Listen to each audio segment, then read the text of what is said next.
Welcome back to our channel, Financeable.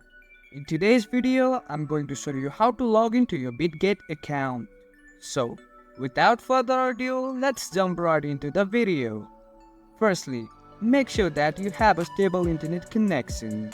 Once you do that, just go to your default browser and search Bitget login. Once you make search, you'll find login and create under Bitget on the top of your search list. Just click here. Now, as you can see, you are already redirected to the login portal. From here, you can either sign in with your email or your mobile number or with your sub account. You just have to enter your credential, which includes your email and your password. In case you forgot your password, you can click here and reset it. If not, then just log in. That's it for today, guys. If you find this video helpful, then don't forget to give thumbs up. Comments and feedbacks will be appreciated. Subscribe to our channel and don't forget to hit the bell icon so that I can come up with new videos like this. Until then, have a great time.